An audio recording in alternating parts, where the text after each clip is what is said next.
Hello there, this is Big Benedict. We're playing Transformers Devastation on PC on the hardest difficulty, which is entitled Prime difficulty. We're currently on chapter 4 of 7. It is entitled Possession. Oh yeah, okay. I have been doing like a marathon for this guide. These Seekers are hard too. I don't care what anybody says. These guys are fast and damn hard.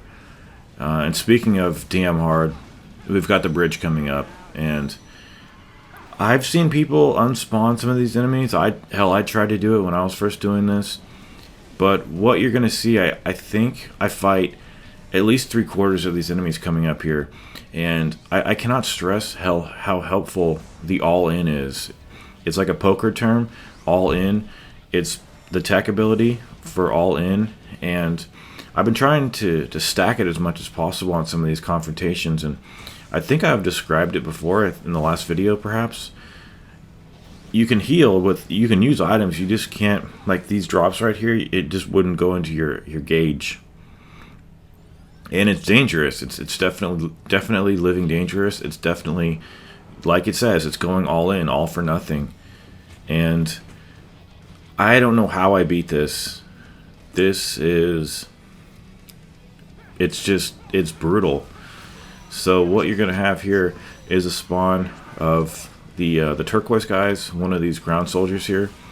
And looks like I picked up an auto repair unit. Had I used that, or rather had the game used it for me, I would have just reset the checkpoint. Because that constitutes an item. But I think the big problem about this bridge, because for me, this is the equivalent of the lobby section in Metal Gear Rising: Revengeance. Just, pardon my language, but just a clusterfuck of fucking shit. Just so much shit coming at you. Poor visibility, like limited advantage, and it's just a nuisance. It's a big nuisance, and it should be fixed. There should be a checkpoint halfway through it, or at least not have these enemies hit you from off screen. Maybe minimize the fall damage so that you don't take maybe half of it, or just don't even put the fall damage in there. But to be fair, the enemies, if you knock a ground trooper off, he's gone for good. He doesn't come back up. But I have tried to unspawn enemies without any luck. Now what happens is, if you make a race for the door, you'll trigger a cutscene, and then what's going to happen is many of the enemies that you've run past are going to despawn or unspawn. I don't like the word despawn. I like unspawn a little bit more. But I had trouble. So what you're seeing here is me just participating in this bridge section, because I had trouble just getting to the end of the bridge without getting murdered. Just utterly murdered. So I said to myself, let's just do it. Just stage by stage. We'll ignore these guys for now because they're pretty innocuous, I would say. But one-on-one with a ground soldier, it's not that bad. And I think I have the all-in on. I'm not sure. Anytime you see me pick up health and it doesn't go into my HP gauge, that's a certainty that, yeah, so I don't have the all-in on. I was actually depending on drops. So I think I'm going to unspawn these enemies, take some fall damage, and come over to here. Now when you approach it, you're going to spawn these guys. You cannot go through yet though, because there's a barrier. So there's going to be a couple of guys here. And look at all these rocks just all over the place. You can't even see anything. It's horrible. But coming up this far, we have unspawned some enemies from behind us. But the Seekers remain, and that's a problem because they're the guys shooting at you. So I don't know where the Seekers are. I just said that they remain, and I've been kind of scanning for them. Maybe I did unspawn them, fortunately. Look at this bitch. There's always like one guy, one nagging bitch. Okay, so this is the last. I think this is the last of it. So you can either hold your ground. Oh, these are the Seekers that I meant. You can either hold your ground or fall back. If you fall back too much, you run the risk of resetting these enemies. So what happens is they disappear, but they come back if you approach that door. And I find that standing behind this rock is pretty helpful. Sometimes they chip away at it, but they can't fully chip away at it. So I had no idea how I survived this. If I were you, I would just very thoughtfully, select your tech. Like defense is very important here. So if you can stack whatever you want in the abilities. So you can stack defense on defense. You can have like defense plus 25%, and in another category, defense plus 30%. So that just adds up and stacks on top of each other. And also, what I would also have here is the regenerating ultimate. That's what I've been using. I'm on chapter 7 right now. I'm almost done with this guide, and if there's any god, hopefully I can beat this difficulty, because what I've been thinking about when I've been playing this is, how the hell am I surviving on this difficulty where it's like 2 to 3 hits and you're dead? Okay, so I know the answer to that. Actually, it's my skill level, and I don't mean to sound like I'm bragging, because you're gonna get some degree of skill when you play this. I wish I had more, but what I have I'm grateful for. And it's the game. It works so damn well. It's so dependable.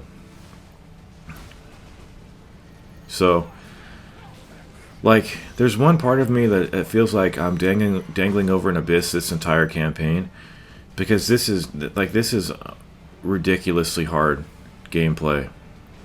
It's undescribably brutal and dangerous. And then there's also that part of me, like, when I'm dangling over that abyss, like, I feel like a sense of there being something below me to catch my fall. And what that is the game mechanics. They're so refined, so tight, so dependable.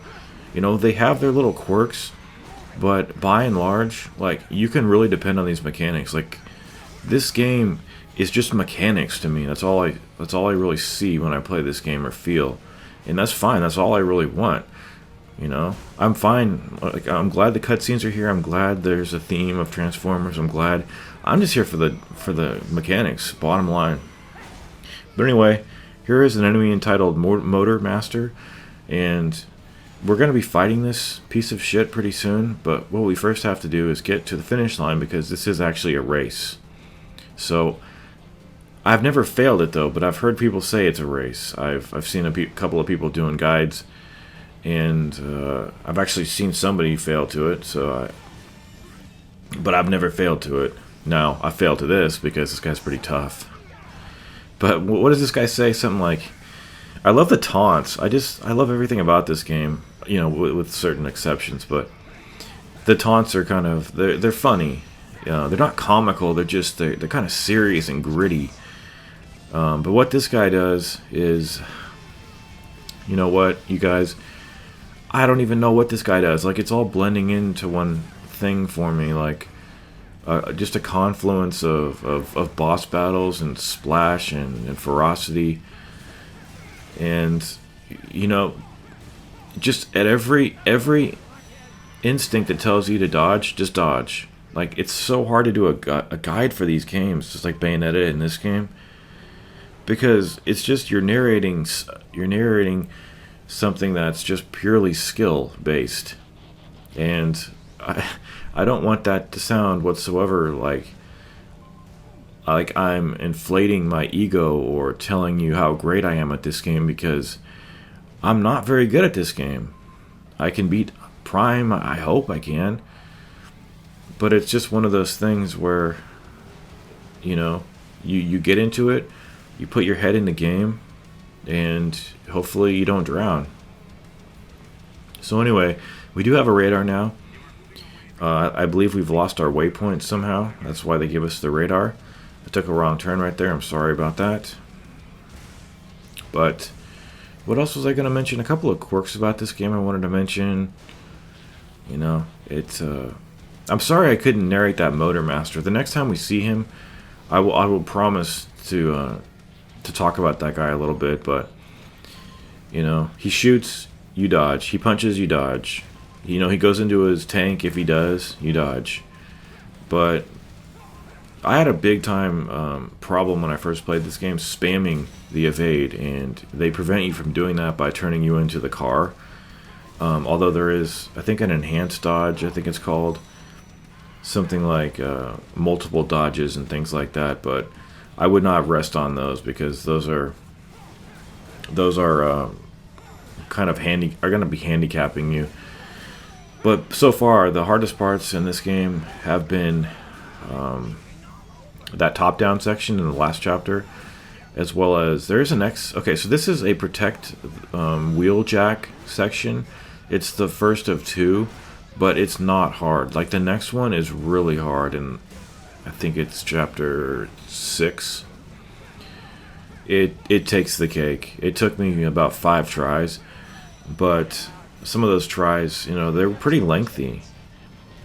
And the thing I don't like is, like, if you get healed, even if you put the ally heal on your tech abilities, it doesn't heal him. I don't understand that whatsoever. That's what I first thought about these babysitting missions. When I saw those tech abilities, it says, like, ally heal. I think it all depends on the people that you're fighting alongside, not the person that you're babysitting. Wheeljack. So we're trying to get, we're trying to get going here. He's got to do his thing. It's one of the most trite conceits in games, this kind of shit. But I think we've got some more these seekers. Okay, so what I've learned on these seekers is, let them lead. Let them take a first swipe at you, because if you start spamming that button, the attack button, they're going to get in a hit so fast. So what I do is I just let them lead. I stay close to them. When they're in their airplane form, shoot them out of the sky so that they drop. And I believe this mission is almost over. I can quickly check. I'm not sure. Like I said, I've been running through this game. And like I've been feeling that I haven't been imparting enough knowledge, but it's just an incredibly difficult game to narrate and to do a guide for. It really is, because at a fundamental level, all it is you're dodging, and you're going into that the slow motion time where you capitalize on attacks. But it's so much more than that, and yet it's not. It's that irony. Okay, so what do you see what the top middle portion says? 60%. That means, I believe, how much progress Wheeljack has made opening whatever he needs to, or repairing whatever he needs to. And then on the top left, it says Wheeljack, and that's his HP. So, I just wanted to make sure you guys knew what those were. So more ground soldiers here. And the lovely thing about the all-in is that it affects the ultimate too, so it takes off massive damage. Like, you can wreck bosses even if you're not doing too much melee. All in, man, all in. It's so helpful. It's dangerous, but so is this game. Okay, this guy, he's just incredibly fast with his sword. And why is there not a lock-on in this game? It doesn't make any goddamn sense. It's so annoying. And the reason I say that is just because you can put this enemy on the screen instantly if you had a lock-on.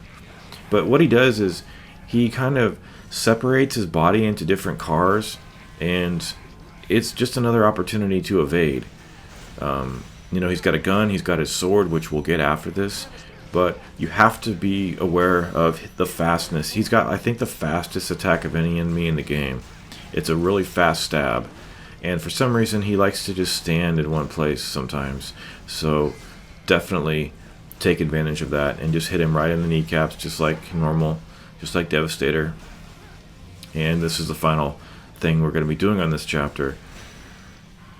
And I believe the level cap for this particular weapon is 40. Which is, I don't really agree with that. But it's an S rank weapon. I think I might be ignorant about this, but I think the caps, level caps for S ranks are 40, and it's 50 for the SS. That's just my suspicion so far. But we're almost going to be done with this guy. We're also doing critical damage too by having our HP so low. But take care, you guys.